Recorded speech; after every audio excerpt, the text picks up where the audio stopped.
Obrigado, Burman. Obrigado ao UBA pelo convite. De fato, no Alô? ano passado, eu estava já na secretaria quando eu recebi uma mensagem, um telefonema do colega que hoje está no Ministério da Agricultura, mas estava na assessoria jurídica do Serviço Florestal Brasileiro, que agora está no Ministério da Agricultura, dizendo que o tema tinha retornado à baila, né? Já tinha passado lá em 2015 por nós e tinha voltado à discussão e que a minha opinião, no caso, estava voltando a prevalecer em relação aos colegas, né, que tinham visto. Mas eu sou Mauro de Almeida, eu sou advogado da União desde 2000. Eu sou mestre em Direito pela Universidade Federal do Pará e estou desde janeiro de 2019 como secretário de Estado de Meio Ambiente e Sustentabilidade do Pará. Na época que esse tema da utilização ou da operacionalização ou não do Código Florestal, da Lei da Mata, vis-à-vis a Lei da Mata Atlântica se colocou, eu era chefe da consultoria jurídica do Ministério do Meio Ambiente. Já praticamente foi o último ano, né, da nossa gestão lá, porque no outro ano, então, houve o impeachment e eu retornei para Belém em julho de 2016. Mas esse caso surgiu a partir de um ofício da Confederação Nacional da Agricultura para a ministra do Meio Ambiente em relação a uma série de questões políticas e projetos que estavam que um grupo, né, esse grupo denominado de bancada ruralista, estava tentando propor ou avançar, né, no Congresso Nacional e estava havendo diversas reuniões no âmbito do Palácio do Planalto relacionadas ao que fazer, já que depois de algum tempo o IBAMA estava autuando proprietários rurais na região dos estados da Mata Atlântica e, de algum modo, aquilo parecia uma omissão do Código Florestal em não ter tratado ou ter colocado alguma referência expressa na legislação de que seria possível utilizar o Código Florestal também na região da Mata Atlântica, onde tem a lei específica da Mata Atlântica, prevista, inclusive, constitucionalmente. Além da lei da Mata Atlântica, né, como vocês sabem, há uma previsão na Constituição de uma lei da floresta amazônica, da Serra do Mar e da zona costeira, e que só a lei da Mata Atlântica passou depois de 14 anos de tramitação no Congresso Nacional, desde 1992, quando foi apresentada pelo então deputado Fábio Feldman e aprovada ou sancionada finalmente no dia 22 de dezembro de 2006. Então, basicamente, o que queria a Confederação Nacional da Indústria era saber se os artigos 61A e 61B poderiam ser utilizados também na Mata Atlântica.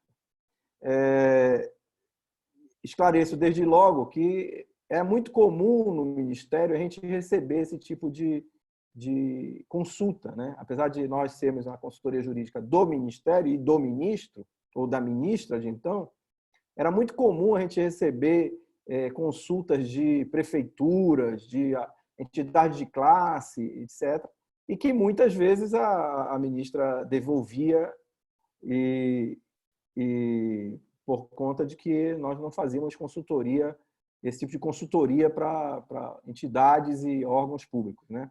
Mas nesse caso específico, que estava havendo uma polêmica, já havia um movimento de parlamentares no Congresso Nacional, como eu disse, para fazer andar determinados projetos, ou pegar projetos de lá de gaveta que estavam e colocarem em mesa, a ministra então resolveu fazer uma consulta à nossa consultoria jurídica para tirar essa dúvida. Já havia pareceres da Procuradoria Federal do IBAMA, seja dos estados locais, seja do órgão central, da Procuradoria, e a primeira, quer dizer, teve um parecer de um colega nosso, em que ele discorria sobre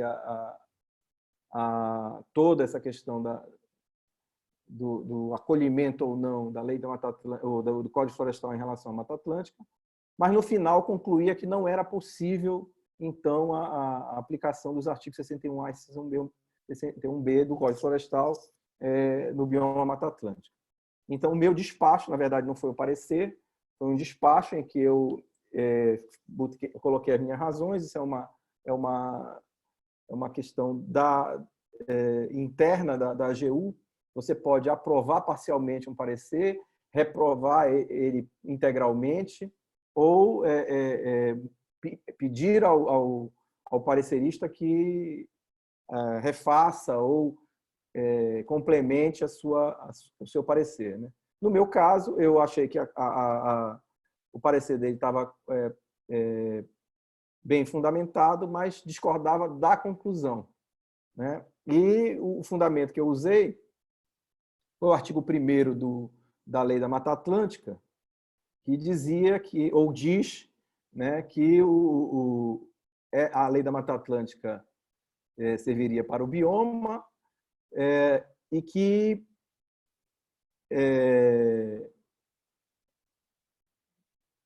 o bioma obedeceria à Lei da Mata Atlântica, e tinha uma intercalação que dizia bem como a legislação ambiental vigente, em especial a Lei 4.771, de 15 de setembro de 1965, que era o então Código Florestal, quando a Lei da Mata Atlântica foi aprovada. Então, eu me fundamentei neste artigo 1º, depois os colegas, até no decorrer, nós vamos falar disso mais adiante, acabaram puxando também o parágrafo único do artigo 2º, que fala de que apenas os remanescentes de vegetação nativa no estágio primário e no estágio secundário, médio e avançado, definidos no caput, terão seu uso e regulação e conservação regulado por essa lei, né? Eles ampliaram, digamos, esse entendimento, pegaram mais o pedaço do artigo 2º, o parágrafo único do artigo 2º, para fundamentar que também a Lei da Mata Atlântica só se referiria aos remanescentes da vegetação, nos termos que diz aí o parágrafo único desse artigo 2º.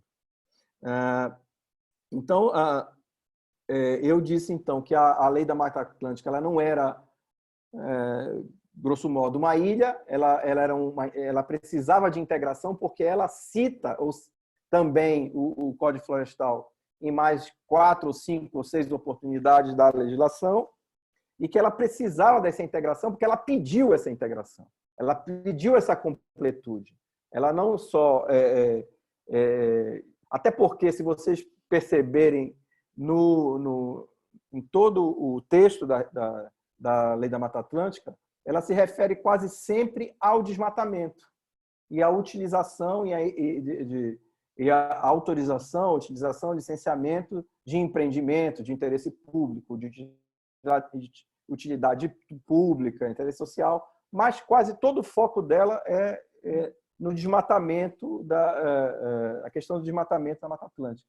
Outra coisa que ela não se refere, ela não cita em nenhum momento a área de preservação permanente, a Lei da Mata Atlântica. Ela não cita em nenhum momento recursos hídricos. Ela não cita em nenhum momento nascente. Então, os artigos 61A e 61B foi uma coisa interessante, porque, não sei se vocês se lembram, a presidente Dilma ela vetou alguns artigos do Código Florestal e baixou uma medida provisória imediatamente quando ela sanciona o Código Florestal. E o que ela pedia na época, que depois a gente chamou lá no contexto do Ministério, foi a escadinha, era que houvesse critérios diferenciados para a recuperação ou recompensação de APP nas áreas consolidadas, ou seja, para que o pequeno proprietário rural fosse contemplado, aquele que tinha pouca área fosse contemplado com uma recuperação, com uma espécie de sanção, né, mais branda do que aquele que tinha que recuperar mais áreas, que era o que tem uma APP de um curso d'água maior, de uma área maior, etc. E tal. Aqui nós chamamos isso de escadinha no Ministério, né? E foi a presidente, na época, que fez isso. Tanto que ela veta o artigo 61 com o fundamento dizendo que aquele artigo 61 poderia dar a entender de anistia, que era a grande crítica que o Código Florestal carregava em si, de ser uma grande anistia, né, aos desmatadores, né? E, assim, outra grande crítica era de que, não só os desmatadores, mas pelo fato da especialidade da Lei da Mata Atlântica estar em vigor desde 2006, e o corte do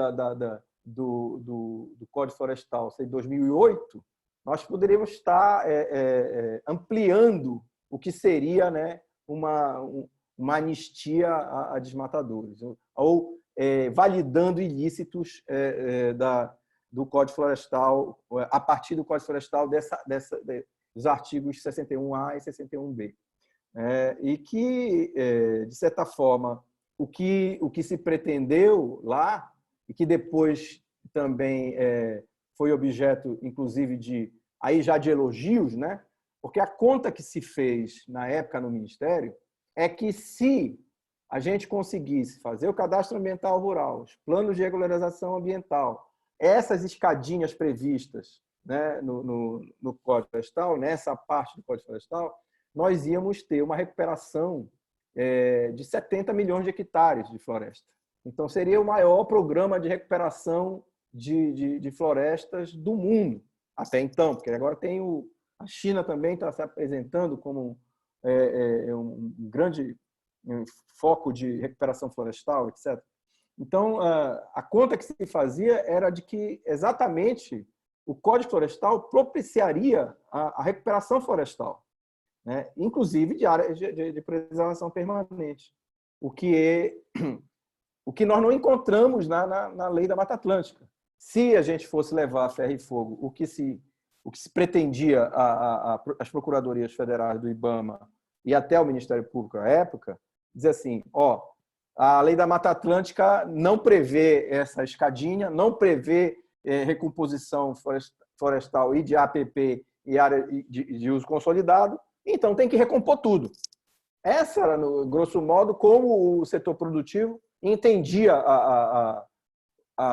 essa ausência de regulamentação na Lei da Mata Atlântica, e que o Código Florestal trazia e traz, né? Então, eu lembro muito que na tramitação do Código Florestal, os mais atuantes eram deputados e senadores da região sul e sudeste, né? Cada ruralista ela é quase sempre liderada por deputados dessas regiões. E se a gente fosse, digamos, fazer uma análise nua e crua, politicamente falando, seria um grande cochilo desse segmento político de excluir a Mata Atlântica como um elemento de aplicação do novo Código Florestal, porque era exatamente alguns conceitos do Código Florestal, por exemplo, não tem na região amazônica, né? Topo de morro, como colocado no Código Florestal, praticamente não existe na Amazônia topo de morro, ou agricultura e pasto em topo de morro, né? Isso é uma coisa do sul e sudeste, da região de Mata Atlântica mesmo. E seria um grande cochilo. Então, a gente... primeiro, essa questão, né? Eu estava vivendo aquele momento do Código Florestal, da tramitação do Código Florestal, e entendia que, em todos os momentos, a gente estava discutindo todos os biomas brasileiros, né? Em segundo aspecto, é que data vênia as opiniões em contrário, eu entendia mesmo, e como entendo até hoje, que o 61A e o 61B são positivos para a recuperação de APPs também no bioma da Mata Atlântica. Acontece que, depois que nós saímos, imediatamente assumiu o ministro Sarney, e que mudou toda a consultoria jurídica. E a consultora, então, que assumiu depois de mim, entendeu por rever não só esse, mas outros dois pareceres normativos que eu tinha produzido lá no Ministério. E acolheu, e o ministro Sarney, então, acolheu a revisão do despacho parecer que eu tinha elaborado. Aí a Confederação Nacional das Indústrias, então, da Agricultura, então, faz um novo ofício, já acho que em 2017, para a Consultoria Geral da União, para a Advocacia Geral da União, o órgão central, e aí se começa a delinear, isso fica ela usa fundamentos de que porque do ponto de vista interna corporis, você tem que ter uma divergência entre consultorias jurídicas de pareceres para que você leve ao órgão central de consultoria geral da União para que ela dê um parecer orientativo. E essa divergência não havia, né? Eu, quando fiz o despacho, eu começo o despacho dizendo, ou fazendo alusão, que a Consultoria Jurídica do Ministério do Meio Ambiente é o órgão central da Política Nacional de Meio Ambiente na área jurídica, e que, portanto, tinha, com base na Lei Complementar 73/93, que é da AGU, e mais na Lei da Política Nacional de Meio Ambiente, ela tinha a capacidade de orientar os órgãos jurídicos das procuradorias autárquicas, né? Porque vinha um parecer da Procuradoria Autárquica, na minha opinião, eu falo disso mais um pouquinho também a seguir, eu nunca considerei opinião de Procuradoria Autárquica divergente da Consultoria Jurídica da União como passível de ser levado à Consultoria Geral da União para dirimir pareceres divergentes entre a Consultoria Jurídica do Ministério do Meio Ambiente e procuradorias autárquicas, porque eu acho que as procuradorias autárquicas elas têm que seguir as orientações das consultorias jurídicas da União, porque são as responsáveis, o Ministério é o responsável pela política pública. Então, eu não, com base nisso, eu fiz o despacho que acabou virando um parecer que a gente chama parecer normativo. Porém, com o pedido da Confederação Nacional da Agricultura para o órgão central, houve uma manifestação jurídica naquela oportunidade para fazer, porque eles usaram como fundamento, uma possível divergência entre o que foi colocado nas informações e nas razões das ADINs que tramitaram no Supremo Tribunal Federal, a 4901, 4902, 4903, né? E então estabelecer uma divergência entre o que havia no conteúdo das respostas à ADIM com o parecer do Ministério do Meio Ambiente para tentar formar uma controvérsia. E, naquela oportunidade, o Departamento de Orientação da Consultoria Geral da União disse que não havia divergência, não. E, portanto, não levou adiante.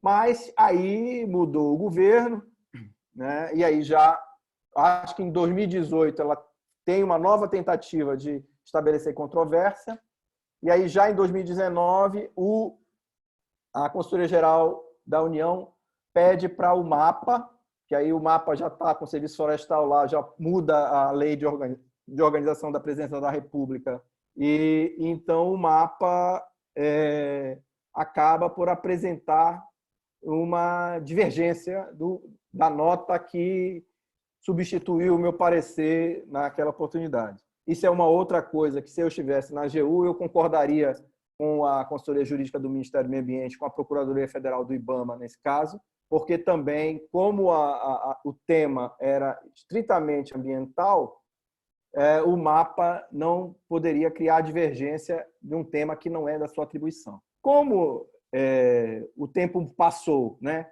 O Serviço Florestal acabou indo para o MAPA, veio a Lei de Liberdade Econômica, e teve e também usaram como fundamento a LINDB e aquela questão do consequencialismo das atividades jurídicas, ou dos pareceres jurídicos, alguma coisa diz nesse sentido, a LINDB diz alguma coisa nesse sentido.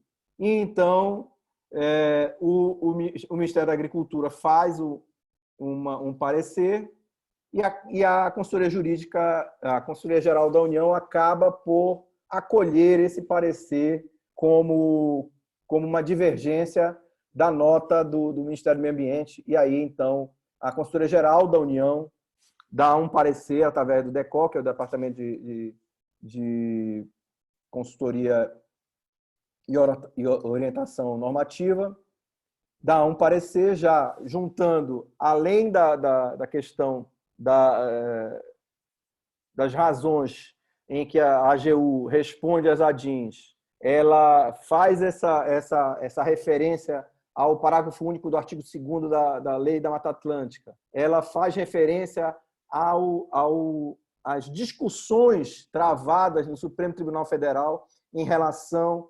à validade dos artigos 61A e 61B, que foram objeto das ADINs. E lá, dentro do corpo dos pareceres, diz que o ministro Toffoli e o ministro Fux consideram como exemplo positivo do Código Florestal a recuperação de áreas na Mata Atlântica, o que seria algo positivo.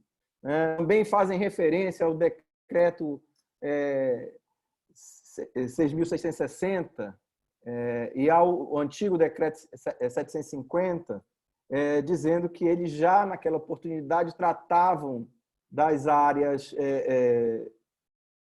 consolidadas, né, que poderiam continuar sendo usando, que as áreas remanescentes que seriam objeto da proteção especialíssima da Lei da Mata Atlântica, e aí conclui, então, que era possível a utilização dos artigos 61A e 61B também no bioma Mata Atlântico. Eu esclareço também que, apesar de que alguns têm falado sobre o despacho do ministro do Meio Ambiente, em relação que estão falando que esse despacho é que deve ser atacado, mas o parecer do Departamento da Consultoria Geral da União já tinha sido aprovado pelo Advogado-Geral da União. Então, pareceres aprovados pelo Advogado-Geral da União já vinculam as consultorias jurídicas de todo o Poder Executivo. Então, ele não precisava, o ministro do Meio Ambiente não precisava dar despacho fazendo que o novo parecer se tornasse normativo, ou que ele precisasse de um despacho do ministro do Meio Ambiente para ele se tornar um parecer, digamos, vinculante às consultorias jurídicas do que trata o tema. Ou seja, acabou que a consultoria jurídica do MAPA agora também deve seguir esse novo parecer, a consultoria jurídica do meio ambiente, as procuradorias autárquicas todas que se relacionam com o Ministério do Meio Ambiente e também agora com o Ministério da Agricultura, já devem seguir esse parecer como orientativo das suas interpretações. Então, grosso modo, é isso que eu tenho para lançar aqui para a gente começar um debate construtivo dessa questão dos artigos 61A e 61B.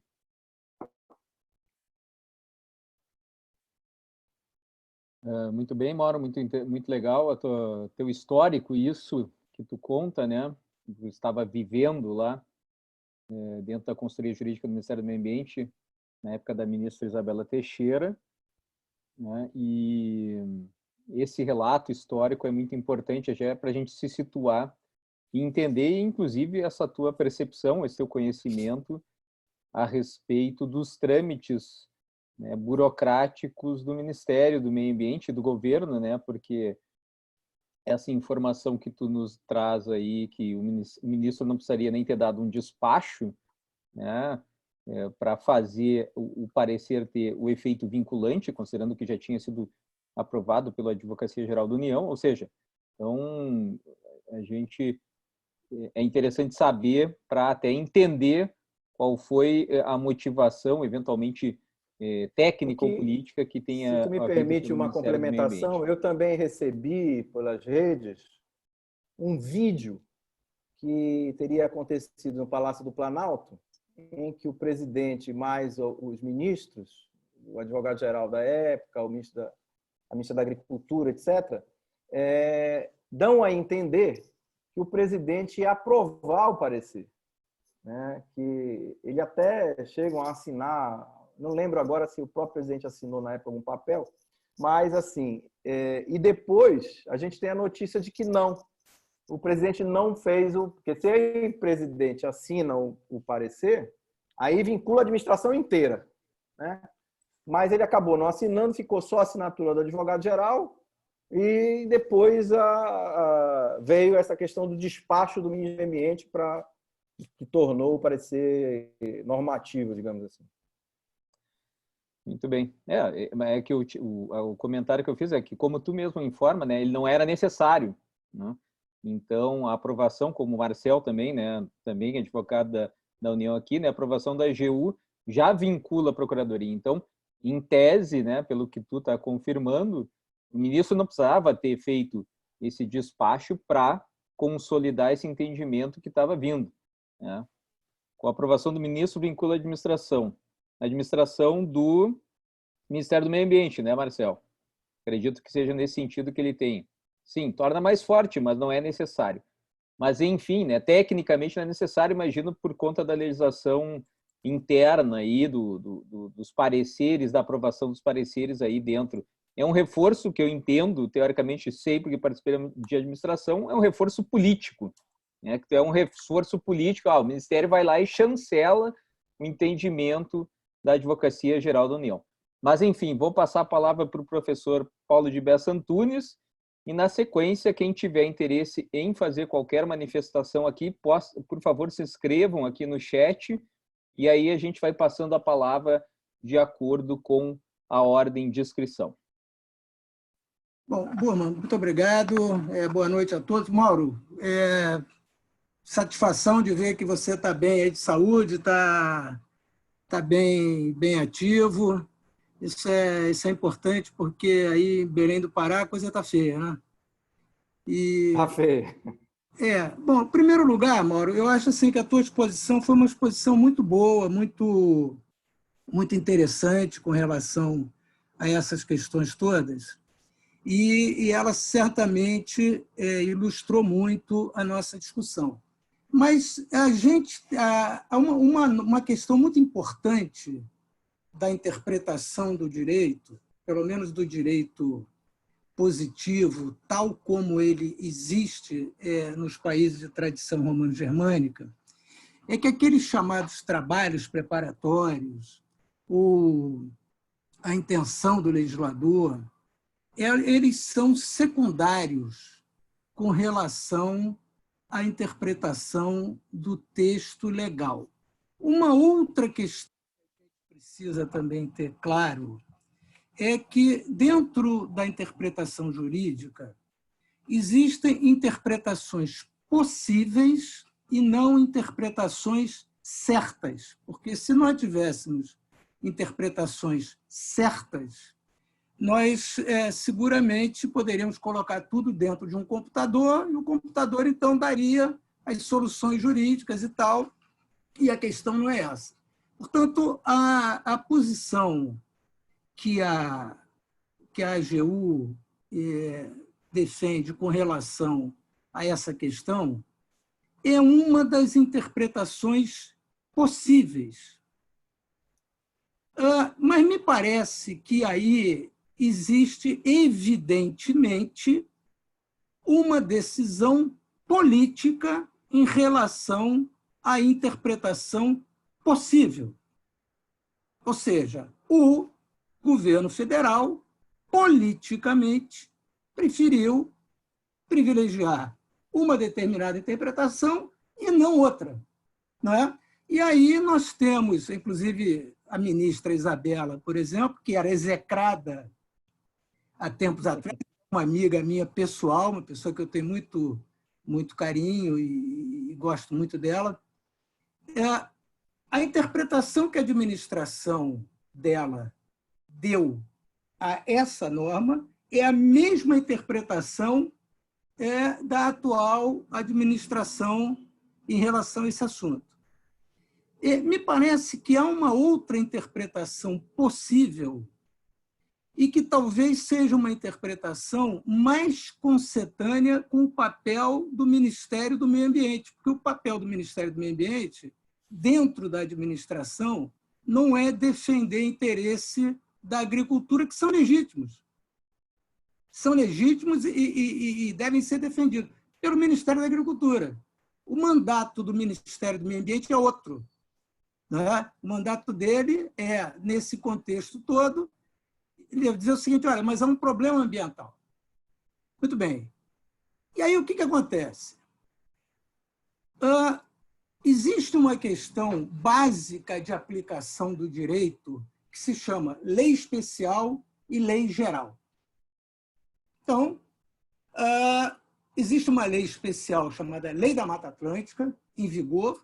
Existe uma lei geral, cada vez mais menos geral, que é a Lei de Proteção à Vegetação Nativa, porque código não é, e digo cada vez menos geral, por quê? Porque o campo de incidência dela vem diminuindo. Né? Ela revogou o Código Florestal de 65, por exemplo, no Código Florestal nós tínhamos o artigo 5º, que tratava de unidade de conservação, parque saiu fora, não está mais lá, hoje tem uma lei própria, nós temos uma lei própria para concessões florestais, e muito bem. Quando eu aplico o Código Florestal em questões de Mata Atlântica, subsidiariamente, quando a Lei da Mata Atlântica é omissa, aí nós não temos na Lei da Mata Atlântica essa figura chamada área de preservação permanente. Essa figura não existe na Lei da Mata Atlântica, embora a Lei da Mata Atlântica faça uma remissão à Lei 4.771, hoje revogada. Portanto, hoje não existe mais a Lei 4.771, lembrando que na Lei 4.771 não existia, tal qual existe na Lei 12.651, os critérios que se chamam de área de preservação permanente consolidada. Aí até há um equívoco nessa denominação, porque quando a gente lê área de preservação permanente consolidada, a impressão que dá é que o que está consolidado é a preservação, mas, na verdade, o que se trata por área de preservação permanente consolidada são atividades que normalmente não seriam permitidas nas áreas de preservação permanente, ou seja, até o título é enganoso. O título é o que os ingleses chamariam de tricky, né? Ele leva uma compreensão incorreta do que está ali. Mas, muito bem. Só que o Código Florestal ele trata 2 vezes de área de preservação permanente. Ele tem lá nas disposições gerais, artigo 4º ou 6, ele diz o que é uma preservação permanente e estabelece, inclusive, metragens, etc., etc., etc. A minha posição é conhecida contra essa questão de metragens. Eu acho que a área de preservação permanente é um conceito, não é uma metragem. Mas o fato é que lá no artigo 4 ele trata disso tudo. E essa tal área de preservação permanente consolidada, não é? Ela está em disposições transitórias. Portanto, ela não é do corpo permanente dessa Lei 12.651. A questão, então, é, quando eu aplico uma norma subsidiariamente, eu aplico esta norma do seu corpo permanente ou uma disposição transitória? A disposição transitória é uma exceção. Como exceção, eu não posso presumir que será ela aplicada. Eu posso até concordar, e se nós lembrarmos dos debates do Código Florestal, havia muita pressão dita de pequenos agricultores para que se mantivesse critérios diferentes, e já há estudos mostrando que no estado do Paraná, em outros, os próprios pequenos agricultores, que em tese seriam os beneficiários daquela norma, estão cumprindo as normas mais gerais do Código Florestal. Eu já vi estudo disso, quando fui a Curitiba, me mostraram pesquisas feitas pelo próprio IAP. Então, a questão que a gente tem aqui, ainda que a intenção de quem estivesse discutindo lá esse problema, o fato é que naquelas disposições transitórias não está escrito aplica-se ao bioma Mata Atlântica. Isso não está escrito lá. E, portanto, eu não posso presumir. Eu não posso presumir, porque a Lei 4.771 foi revogada. E aí nós teríamos uma situação curiosa. Qual seria essa situação curiosa?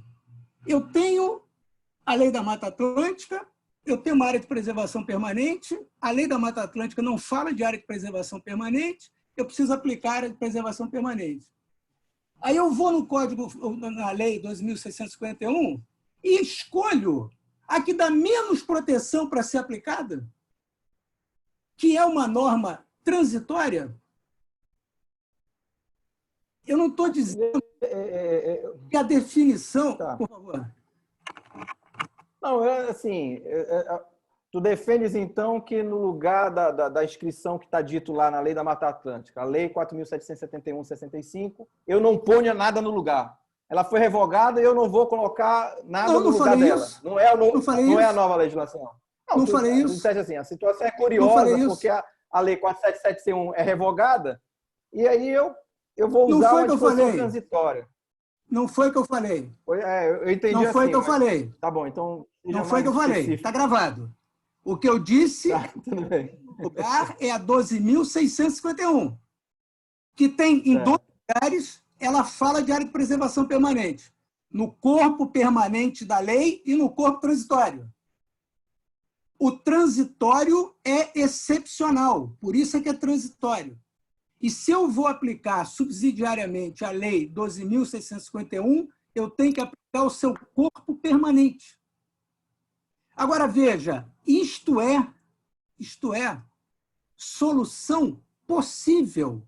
A solução adotada pelo governo da Dilma e pelo governo Bolsonaro, idêntica, veja como é que os extremos se tocam, a solução é idêntica, ela também é uma solução possível juridicamente. Ela é uma solução possível, mas ela não privilegia a proteção ambiental. Ela bate de frente com a proteção especial da Mata Atlântica. Ela é possível, mas do ponto de vista ambiental, ela é tranquilamente a pior solução. Ela privilegia interesses econômicos e não os interesses ambientais. Ela não é ilegal, ela é possível. Ela é uma escolha política, a meu ver, errada. Só isso. Não, eu queria só dizer que, primeiro, eu não tenho que me defender da coisa, mas já digo, apesar de ser 2 governos diferentes, diversos advogados que estão aí, que passaram fazendo pareceres, são meu colega de 20 anos, né? Que eu sou do 2º concurso da AGU. Né? Então, e posso te garantir que, da minha parte, não houve nenhuma indicação dizendo faça isso do ponto de vista político. Né? É curioso. Não falei isso, não. Não falei isso, não. Mas assim, eu só estou Eu não disse isso, não. Tá bem, estou esclarecendo. Eu não disse isso, não. Eu te conheço, sei que é uma questão de convicção. Certo, ok. Mas que tu fala, isso não está em dúvida. Citaste o componente político aí. Eu acho que é curioso. Eu me surpreendi também. Até porque eu fui objeto de representação de 16 procuradores da República e promotores de justiça num outro parecer que eu dei, que também se tornou vinculante, que tinha também já divergências em aplicação de legislação estadual e o Código Florestal. Né? E acabei sofrendo... Foi a primeira vez que eu vi uma ação para anular um parecer jurídico. Eu nunca tinha visto disso, mas, enfim. Mas, do ponto de vista da aplicação das regras, essa questão da transitoriedade, eu posso lembrar de duas passagens aqui do ato das disposições constitucionais transitórias, né? Uma relacionada ao quilombola de outros terrenos de marinha, que até hoje não se completaram. né? Primeiro porque e uma tem a ver com a outra, que nos atos de disposições constitucionais transitórias se dizia do quilombola, né, que tinha que fazer a regularização fundiária das áreas quilombolas. Mas elas se concentravam em muitas áreas, porque eles iam para o litoral dos estados com os terrenos de marinha, que tinha que fazer, que mantiveram, mesmo no ato de disposições constitucionais transitórias, os aforamentos para aquelas áreas de terreno de marinha situadas na faixa de segurança. Até hoje, esse conceito não foi estabelecido, entendeu? E aí a gente tem um vácuo. Agora, do ponto de vista da aplicação também em relação à recuperação da APP, que sinceramente, eu não consigo concordar para dizer assim, peremptoriamente, de que é pior. Porque nós estamos falando de uma lei, de 2 artigos que falam de recuperação. Ora, se estão falando de recuperação, é de uma coisa que está depauperada. Me permite, desculpe interromper. Né? Desculpe interromper. Não. Olha só, primeiro ponto, Mauro, quando eu estou dizendo decisão política, eu não estou falando de decisão de politiqueiro. O aplicador da lei ele tem capacidade de escolher, de decidir o que ele vai privilegiar ou não. Mas me parece que, se eu aplico uma norma, hipoteticamente, que fala em 5 metros de proteção, e tem a outra que fala em 10, é evidente que 10 metros de proteção é melhor do que 5. A questão que eu estou colocando aqui, e eu volto ao meu ponto, o erro é achar que, em direito, existe decisão certa. Em alguns casos, ok, mas em outros casos é possível mais de uma interpretação. Esse é um caso evidente. Por quê? Porque toda a discussão está sendo feita em cima de disposições transitórias da Lei 12.651. Eu sei, eu acompanhei esse debate, e volto a dizer, conversei isso com a ministra Isabela, que é minha amiga pessoal, assim como é sua. Toda essa discussão, como você lembrou bem, veio de pessoal do Sul. Muito bem. Apenas que, no momento em que a norma foi feita, ela se positivou, ela ganha vida própria. E, ao ganhar vida própria, o que o Supremo julgou constitucional, o artigo 61, A e B, foi o seguinte: olha, é possível estabelecer esse critério. É possível estabelecer esse critério. Mas a discussão que estava ali não era se aplica aqui ou se aplica ali. Porque a disposição era transitória. Se tivesse dito ali, aplica-se ao bioma Mata Atlântica, não havia dúvida. No momento que isto não está escrito, e a Mata Atlântica tem uma lei própria, eu não posso pegar uma disposição excepcional de uma lei, e exceção não se presume, ela tem que estar escrita. Eu não posso pegar essa coisa excepcional e aplicar genericamente, porque no artigo 6 ou 4 tem uma definição do que é área de preservação permanente e tem distâncias maiores do que as que estão lá. Então, precisa, se for para aplicar esta norma, precisa ter uma coisa clara. E o meu ponto é muito evidente. O papel de defender o meio ambiente dentro da administração brasileira é do Ministério do Meio Ambiente, não é do Ministério da Agricultura. Eu entendo que o Ministério da Agricultura brigue por essa posição até a morte e até que ele ganhe. Quem não pode fazer isso é o órgão ambiental. É só esse o meu ponto. O resto eu estou inteiramente de acordo contigo. Um abraço. Eu já queria botar mais um ingrediente nesse debate, que eu acho que é interessante, porque a gente está falando da Lei da Mata Atlântica, foi a única que eu disse que, e agora da zona costeira, diante da Constituição de 88, que eu disse que tem uma lei específica. Mas a Amazônia não tem, o Cerrado não tem nem a previsão na Constituição, e hoje é considerado um dos biomas mais ameaçado, como chama? Ameaçados, né? sem dúvida. Agora, o interessante é notar que para o Cerrado, para a Amazônia, para a Serra do Mar, nós vamos usar as disposições do Código Florestal com as escadinhas devidas. Exato. Mas para a Lei da Mata Atlântica, não. Isso. E que É uma lei própria. aí eu volto à questão. A gente não tem estudos, ou a gente fez um estudo rápido, digamos, no Ministério, mas foi assim para consumo interno, de que a utilização das escadinhas seria bom. E seria o maior programa de recuperação ambiental, como eu disse, do mundo. E eu não vejo, sinceramente, do ponto de... Aí não é, talvez seja de gestão ambiental, política ambiental, como a gente não possa entender que um plano de recuperação não possa ter um legado positivo. De outra parte, a gente tem um problema no Brasil que a gente mexe nas legislações e esquece de organizar aquilo que ficou, né?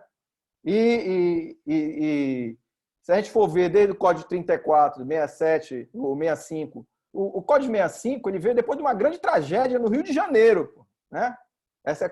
O Ministério publicou a história do Código Florestal antes do novo, né? Desse novo que o Paulo não chama de código, né? Então ele sempre vem atrás de tragédia, mas esse não veio. Esse veio de uma demanda pesada que teve que ser, como ele mesmo disse, possível essa articulação e que num primeiro momento parecia desastrosa, mas que hoje todo mundo entende que não era tão desastrosa assim, né? E que hoje muitos estão defendendo, inclusive a banda mais arejada do agronegócio defende o Código Florestal, né? Então a gente também, eu não sou dessa linha consequencialista, esclareço desde já, tá? Como eu disse no início da minha fala, se estivesse no Ministério do Meio Ambiente, eu ia lutar até a morte para que o Ministério da Agricultura não fizesse divergência, porque isso é uma matéria do Ministério do Meio Ambiente, só ele deveria cuidar disso. Uma vez eu estava numa discussão sobre aquele uso do amianto. Então, se fez uma reunião no Supremo e depois se fez reuniões internas na AGU para discutir como é que a gente ia fazer a discussão, né? Como ia levar a discussão sem trombar um ministério com o outro, uma autarquia com a outra. Então, eu colocava assim, gente, essa ação foi ajuizada com uma intenção. A intenção, o que é que está acontecendo lá onde está se usando amianto? É questão de saúde pública, né? A contaminação, muitos benefícios trabalhistas e previdenciários, aumento da pressão no sistema de saúde e um quarto que é o ambiental. Mas os três piores não eram o ambiental. Então, nós temos que escolher quem vai dar o corte. Aí levantava o Ministério da Indústria e Comércio e dizia, não, mas tem a questão econômica, meu amigo. O lucro que eles estão tendo lá, nós estamos gastando com benefício previdencial, trabalhista e de saúde. É que nem agora, na pandemia, meu irmão. Tu faz o balanço. O que é que está pegando mais? Hein? É a economia ou é a saúde? Ou é a pressão na saúde, ou é a pressão das vidas da pessoa? Os benefícios que possam ter. Então, quem tem que dar o corte é quem tem aquela sobreposição de tema na sua atribuição jurídica e de consultoria, né? Paulo, ou não? Eu vou replicar aqui. O Marcel pediu para eu comentar, porque ele está numa outra reunião, não consegue falar. Tá? Marcel, também da Advocacia Geral da União. Eu vou te fazer uma pergunta antes e depois faço o comentário do Marcel. Na época que saiu esse primeiro parecer, esse despacho, né, que foi no governo anterior, existiu uma pressão política, vamos dizer assim, como está existindo agora em relação à adoção desse entendimento, né, de poder configurar área consolidada no caso de mata, Código Florestal e Mata Atlântica, né, eu não me recordo desse assunto. Tá? E se tu puder me esclarecer, que já que tu viveu na época e tem isso aí provavelmente vivo na tua mente, né, vai poder responder melhor. E aí eu vou fazer o comentário, vou emendar, desculpa, eu encomendar o comentário do Marcel, que ele pergunta, né? Que ele entendia como o professor Bessa, né? Mas ele começou a pensar diferente. Por que a lei da Mata Atlântica, eu acho que aderindo ao teu entendimento, por que a lei da Mata Atlântica deve ser considerada em especial em relação ao Código Florestal? Né? Porque é um bioma específico, há justa causa para diferenciá-la de outros biomas? E aí ele vai também confere com aquela situação que tu falou do estudo que o Ministério do Meio Ambiente tinha feito. Tem razoabilidade para a lei própria não usar o meio ambiente, não usar essa escadinha? Tem estudo que justifique a especificidade da Mata Atlântica em relação a outros biomas? Ou a aplicação do Código Florestal não pode ser positiva ao final, né? Como tu está falando, né? Eventualmente poderá ser positiva. Né? Então, por favor, a questão do histórico lá que eu te perguntei a respeito de como é que estava esse entendimento na época, se foi criticado também, e esse comentário a respeito do Marcel aí que está no chat, aí, se tu quiser ler. Não, em relação ao parecer em si, não. Agora, o que havia, como eu disse no início, eram diversas reuniões, porque tem uma miríade de projetos de lei que tramitam na Câmara, né, no Congresso Nacional, com as ideias mais estapafúrdias e possíveis. E, naquele momento, já era 2015, né, o primeiro ano do segundo mandato, já havia uma dificuldade política da presidente e os camaradas começaram a puxar, assim, vou puxar esse projeto aqui e tal. Naquele momento, o que a gente queria era consolidar o Código Florestal, né? Então, eu não posso dizer que não tinha um ambiente para a gente pensar em usar o Código Florestal. Nós queríamos usar o Código Florestal, nós queríamos utilizá-lo e dar musculatura para ele, e só entendíamos que isso seria possível com a permanência dele. Ele foi aprovado em 2012, já em 2015 já mudaram a estrutura, como agora, né, já pensam em retalhá-lo, em mudar essa coisa. Isso não vai dar certo. Isso não vai dar certo. Não se pode ficar mudando uma legislação continuamente a partir desses humores políticos, né? Até porque, como eu disse, esse código ele foi muito discutido, muitas negociações com as mais diversas bandeiras e cores partidárias, entendeu? Então era um código que, se ele não é perfeito, ele foi o possível mesmo. Então a gente precisava consolidá-lo. E não fazer com que uma parte do código não fosse utilizado por um bioma que a gente tinha a certeza de que ele ia ser beneficiado e não prejudicado com a questão das escadinhas, nos parecia evidente que a gente tinha que dar essa moldura, né, jurídica para que o código se fortalecesse. E nesse aspecto que foi a minha atuação, né? Qual foi a outra pergunta? Eu acho que respondi a questão de que eu não justificaria. Eu acho que a Mata Atlântica foi muito vilipendiada no decorrer dos anos. Talvez a que mais foi vilipendiada nos primeiros 200 anos do Brasil, né? Agora, eu continuo achando que se a gente buscar estudos de que a aplicação desses artigos é mais positiva do que não no bioma, eu acho que a gente vai encontrar uma resposta razoável. Agora sim, Sérgio, por favor. Bom, boa tarde a todos. Primeiro, saudar o Mauro. Como já foi dito, muito bom te ver e ver saudável aí, meu caro. Alegria. Obrigado.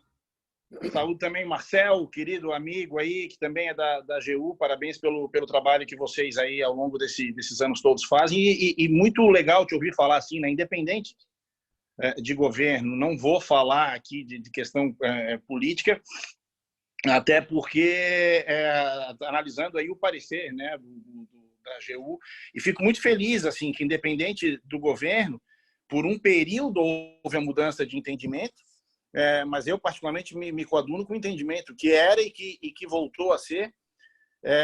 Tem um pouco de receio sempre dessas afirmações de isso é melhor ou isso é pior, essa lei. Isso é o que o princípio da proibição do retrocesso nos moldes que a Procuradoria-Geral da República tentou fazer valer nos julgamentos das ADIs do Código Florestal era. Que lei é melhor ou pior o meio ambiente, né? Até porque não me parece haver essa dicotomia, até mesmo não há na Constituição, artigo 225 e 170 convivem, e também não me parece que deve haver enquanto política pública de uma disputa, seja por um lado, seja por outro. E que bom que nós temos a lei, sim, com essas dificuldades de interpretação. Esse tempo circulou muito aí um memezinho, até publiquei isso, né, da lei e da jurisprudência, que a lei era um trilho reto, a jurisprudência é aquele trilho todo atravessado, as interpretações chegam nesse ponto também, mas me parece também muito claro que a lei da Mata Atlântica quis, sim, que o Código Florestal, ou a lei, né, que à época existia e foi substituído pela 12651, fosse aplicado, tanto que isso é falado no artigo 1º, tanto da 11428 quanto no decreto que a regulamentou. E o Código também não quis excetuar que poderia ter sido feito. Eu faço uma menção, ainda que todas elas sejam matérias previstas no 225, eu gosto muito de exemplificar. Se eu tenho uma mata, né, uma vegetação de alguma formação florestal, lá do artigo 2º da Lei da Mata Atlântica, sobreposta à área geográfica prevista no mapa do IBGE, que é outro equívoco, né, que muitas vezes se fala só da formação florestal, é uma conjugação. Se eu tenho, então, essa vegetação nessa área geográfica, às margens de um curso da água, por óbvio, ela vai ser uma área de preservação permanente. Porque se eu entrar na questão da lei, a lei específica, vamos supor que nessa mesma área seja criada uma unidade de conservação. Unidade de conservação também previsto lá no 225, a lei do SNUC, que é uma lei, por óbvio, específica. As hipóteses de intervenção em APP não podem mais ser realizadas se for uma unidade de conservação de proteção integral, por exemplo. Então, nem baixo impacto eu posso realizar. Se eu cair na armadilha de falar que é por causa que a lei do SNUC, então, sendo específica, sendo especial, ela criou, né, ela possibilitou a criação da unidade de conservação, e se a unidade de conservação fosse uma APA? Então, eu poderia intervir de acordo com o plano de manejo da APA e não da APP, prevista no Código Florestal. Por isso, não me parece haver o privilégio de uma com outra, mas sim uma somatória dessas leis, aonde, por óbvio, elas não se contradizem. Não me parece que no 61A e no 61B haja contradição, até porque uma crítica a ser feita à Lei da Mata Atlântica, me parece que em alguns casos, inclusive, o excesso de proteção é ruim ao meio ambiente, porque, vamos lá, se um cliente chega no escritório e fala eu tenho uma vegetação secundária em estágio médio de regeneração, eu posso suprimir os 70%, o que eu faço? Eu deixo ela virar avançada? Se virar avançada, vai poder cortar menos. Então, quando a lei tenta ser rigorosa demais, ela acaba, muitas vezes, não alcançando o seu objetivo. Mas a Lei da Mata Atlântica deu uma anistia, porque ela diz claramente que vale a partir para onde tem vegetação em 2006. Depois que tem um artigo específico que fala que não adianta, se você pegar fogo, cortar ou qualquer coisa, não perde a característica, né, a proteção jurídica prevista na lei. Então, essas questões, né, de poder realmente ter uma interpretação do que se aplica de uma ou de outra, eu tenho receio. Por causa disso, eu acho que essa questão do que é mais protetivo ou menos protetivo é bem invertida. Eu tinha muito receio no julgamento do Código Florestal quanto ao princípio da proibição do retrocesso nesse ponto. Escrevi sobre isso, acho que existe o princípio, acho que o núcleo geral APP, por exemplo, tem que ser preservado. Agora, e concordo com o que foi dito, que o Código Florestal, me parece, o artigo 2º do antigo e o 4º do atual, são inconstitucionais porque cair no nível de metragem não é norma geral, que é o que cabe, de acordo com o artigo 24 da Constituição, para a União fazer norma geral. Você não pode ter o mesmo regulamento do sul ao norte, do leste ao oeste do país, mas, enfim, essa questão está absolutamente superada. O que eu não entendo é você, seja pelo fundamento que for, ou não, falar da questão da aplicação da norma, que, pelo exemplo que eu dei do SNUC, que em determinado momento pode ser até menos protetiva. E concordo com você, Mauro, não acho que uma norma que, por si só... E outro ponto muito mal trabalhado da APP, se me permite, já encaminhando para o final, é que não é a simples, né, área geográfica ali. A definição de APP fala da função ambiental que deve existir, e não interessa o tipo de vegetação que está lá em cima, que é outro ponto, né? Eu sinceramente, quando falaram aí do julgamento da imprescritibilidade da reparação civil, vai ter que desfazer a Avenida Paulista. Não vai, porque ele não tem mais função ambiental. E aí que eu queria dizer, não é pela interpretação, é porque é o que está na norma. Então, eu tomaria sempre bastante esse cuidado, até pela segurança jurídica que a gente tanto clama, mas eu queria dar parabéns, não consegui pegar inteiro, estava numa reunião com o Ministério Público aí à distância, mas parabéns pela colocação. Parecer da AGU é uma aula, parabéns à instituição, né, a você, ao Marcel, ao Bin, que não está hoje aqui, mas é também membro da AGU e hoje vem fazendo um trabalho também na seara política, como você faz aí, mas, acima de tudo, sem politizar, mas com a aplicação da lei. Parabéns. E Burman, mais uma vez, não tem como não te saudar com essa camisa linda, meu caro. Parabéns. E também pela organização dos nossos eventos, viu? Um abraço. Mauro, parabéns, cara. Obrigado, Sérgio. Então, eu vou passar a palavra aqui para o Papi. O Papi também quer falar aí. A intervenção aí do Marcel, muito boa. Eu quero dizer que eu conheço quase todos os pareceristas que deram ali. Só não conheço o Cacheta, que foi que deu o último parecer. Mas Joaquim Modesto, o Vitor Ximenes, o Valdemir Ferrares, do MAPA, o próprio Arthur, e o advogado-geral, o Joaquim é do meu concurso, o advogado-geral, o ex, né, é do meu concurso. É a turma que chegou já, né? Está aí já pelas cabeças. Pode falar, por favor. Boa noite a todo mundo, aos colegas. Burman, sempre não me canso de parabenizar e agradecer o teu esforço de fazer tantos eventos aí e capitanear isso. Muito obrigado de novo. Mauro, uma satisfação te ver bem. Todo mundo ficou meio assustado quando tu mandou ali as mensagens. Que bom te ver bem.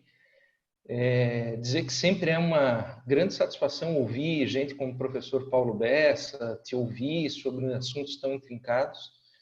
E é a primeira vez que eu me manifesto sobre esse assunto em público. E acho que é meio emblemático fazer isso aqui na UBA também. Até porque não ia me manifestar, mas as falas elas me fizeram refletir, me estimularam a dar um pouco que é a minha opinião em formação, né? Acho muito interessante o que foi dito de que não há uma interpretação única e correta, que as interpretações sempre são uma escolha possível. E sempre tem um componente político nessa escolha, político no sentido maior da palavra, né? Como também foi uma escolha política o despacho do então ministro Zequinha Sarney revogando a posição anterior do Ministério do Meio Ambiente. A gente não pode esquecer que essa revisão do entendimento original do Ministério do Meio Ambiente foi dado paralelamente ao Supremo começar o julgamento do Código e indicar pela constitucionalidade do Código. Então, em alguma medida, a revisão do posicionamento do Ministério do Meio Ambiente também tem esse componente político de tentar ir contra a votação que estava se desenhando no Supremo Tribunal Federal. Isso faz parte do jogo. Acho que a gente realmente tem que entender que em direito nós temos sempre possibilidades e não certezas. Dentro dessas possibilidades, eu acho que tem alguns aspectos importantes para a gente considerar aqui para o nosso assunto. O primeiro deles é o processo legislativo. Ninguém duvida que o Congresso Nacional discutiu o Código Florestal para aplicá-lo para todo o território nacional. Não há nenhuma dúvida nisso. Basta ver as discussões feitas no Congresso, basta ver quem foram os relatores. O deputado Aldo, de São Paulo, deputado Piau, de Minas Gerais, senador Luiz Henrique, aqui de Santa Catarina, todos eles de estados de Mata Atlântica. Basta lembrar os exemplos que eram dados durante a discussão legislativa. Nós precisamos ter regras de transição para não acabar com a maçã em Santa Catarina, com a uva no Rio Grande do Sul, com os pequenos produtores na Serra do Mar de São Paulo. Então, não há dúvida nenhuma de que o Código foi um acordo político para ser aplicado quanto às áreas consolidadas no país inteiro. Pelo menos essa é a minha visão. Daí se pode dizer, mas a mens legislatores não define a interpretação da lei. É verdade. Mas também é verdade que um dos critérios de interpretação de conteúdo de leis é o casu legis, a ocasião em que a lei foi produzida. né? E o Código Florestal, uma das leis mais debatidas na área ambiental do país, foi produzida numa ocasião, num ambiente de um acordo muito claro, de tratar de maneira diferente as áreas consolidadas do país, com regime de transição, e as áreas não consolidadas do país, com regime mais rígido. Acho que na interpretação jurídica a gente não pode esquecer da ocasião em que o código foi feito. Um segundo aspecto que eu acho que também contribui para o debate é questionar um pouco o momento em que essa discussão vem. Porque, veja, o código foi aprovado em 2012. Depois disso, foram regulamentados o CAR e o PRA por decretos federais, e toda a regulamentação do CAR e do PRA pressupõe a aplicação em todo o território nacional das áreas consolidadas, inclusive Mata Atlântica. Ninguém discutiu isso nos 3 decretos federais. Depois vieram as leis dos estados para compatibilizar a legislação estadual com a legislação federal. Todos os estados da região de Mata Atlântica fizeram leis estaduais pressupondo a aplicação das áreas consolidadas também nos seus territórios. Não houve discussão séria e efetiva quanto à inconstitucionalidade dessas leis estaduais por conta deste aspecto específico da não aplicação da Mata Atlântica. Sobreveio as ADIs do Código Florestal. Obviamente que esse assunto não foi tratado de maneira direta nas ações de inconstitucionalidade, porque nem foi pedido do Ministério Público Federal nas petições iniciais. Ainda assim, claramente, as manifestações dos ministros pressupunham a constitucionalidade do Código num contexto de aplicação ao território nacional inteiro. Os ministros se manifestam com exemplos de Mata Atlântica para justificar a constitucionalidade de alguns dispositivos. E depois de tudo isso, algo que poderia ter sido levantado lá em 2012 por conta da edição da lei, veio só a ser levantado com a força que vem sendo levantada, agora depois do PRA e do CAR já estarem regulamentados, da legislação estadual já estar em pé, da constitucionalidade do Código ter sido reafirmada. Ou seja, né, acho que essa questão do momento, embora não seja um argumento estritamente jurídico, também não pode ser desconsiderado, inclusive sob o aspecto das consequências. Porque a consequência prática dessa discussão em segurança que nós estamos vivendo hoje é paralisar a PRA em estados de Mata Atlântica e, portanto, paralisar a possibilidade de regularização, inclusive ambiental, de recomposição ambiental via PRA, que era o acordo lá desde 2012 no âmbito político. Então, tem esses aspectos extrajurídicos que eu acho que não são tão extrajurídicos, mas não são diretamente jurídicos, que eu acho que também tem que entrar aqui na discussão de nós advogados. E, finalmente, quanto ao único argumento que se tem trabalhado com essa questão, que é a contraposição de lei geral versus lei especial, acho que é importante a gente questionar se de fato existe uma antinomia entre Código Florestal e Lei da Mata Atlântica, ou como diz o parecer da AGU, e já estava indicado em alguma medida no parecer do Mauro, no despacho do Mauro, são sistemas jurídicos que se complementam, que conversam entre si, porque se não houver antinomia, a aplicação de lei geral versus especial não tem sentido jurídico, não é? E ainda que a gente dissesse que tem uma contraposição de lei geral e lei especial, acho que o argumento correto não é lei especial ou lei geral, e sim instituto geral e instituto especial. E nesse contexto, me parece que é possível, como resposta possível, entender que a regra especial é o regime de transição do Código Florestal. É um regime excepcional, específico, transitório e que, portanto, deveria ser aplicado como uma regra específica versus todo o regramento geral de proteção da vegetação nativa, inclusive a Lei da Mata Atlântica.